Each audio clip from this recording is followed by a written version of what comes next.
Baba Saheb doctor Ambedkar ने नारा दिया, शिक्षित बनो, शिक्षित करो।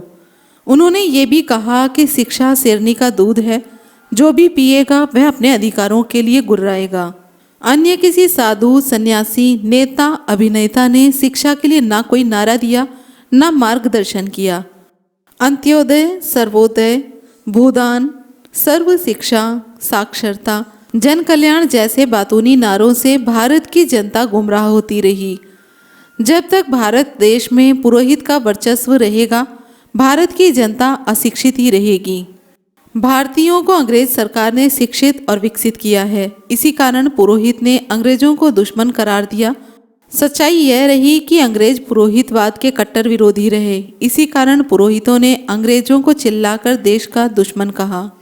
जैसे मुगलों ने हिंदू सवर्ण की बेटियों से निकाह करके रिश्ता जोड़ा, वैसा अंग्रेजों ने नहीं किया। इसी कारण सवर्ण वर्ग ने मुगलों को देश का दुश्मन नहीं कहा, दुश्मन केवल अंग्रेजों को कहा। शिक्षा के प्रसारक अंग्रेजों के राज को उच्च वर्णों ने काला राज कहा, काला अध्याय कहा।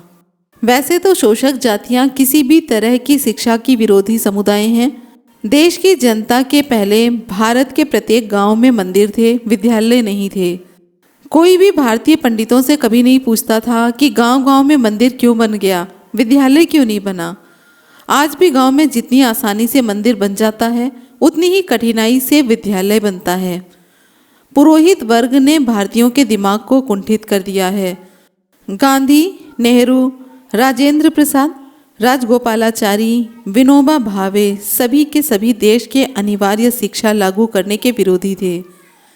इसी कारण अनिवार्य शिक्षा को मौलिक अधिकार में डॉक्टर अंबेडकर शामिल करने में असमर्थ रह गए।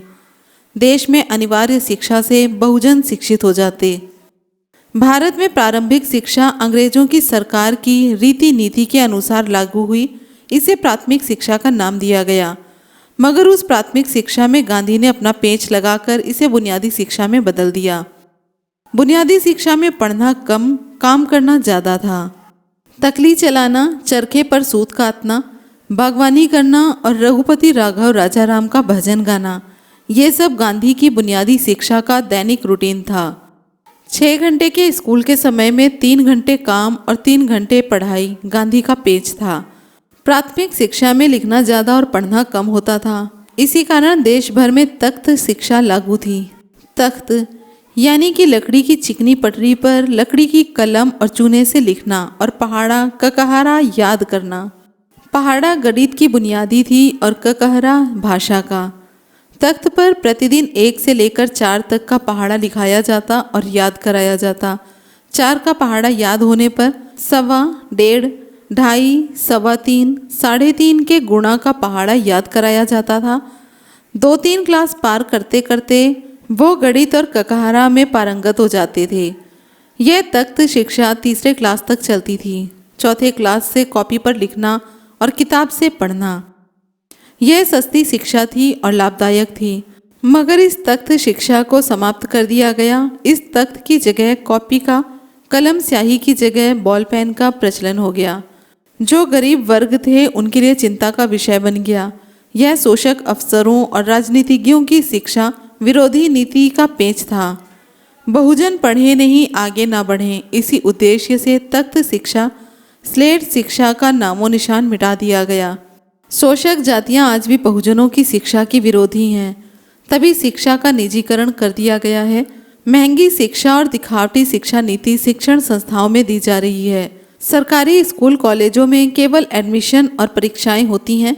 100% रिजल्ट देकर सरकार विद्यार्थी और उनके अभिभावकों को गुमराह कर रही हैं, बर्बाद कर रही हैं। तकलीफ इस बात की है कि समाज के बुद्धिजीवी इस भयावह स्थिति के विरुद्ध उग्र नहीं हो रहे हैं। बुद्धिजीवी वर्ग को तो मानो सांप सूंघ गया है। जब देश के बुद्धिजीवी सुशिक्षा के लिए संघर्षशील नहीं होंगे तो बहुजनों को सुशिक्षा कहाँ से मिलेगी।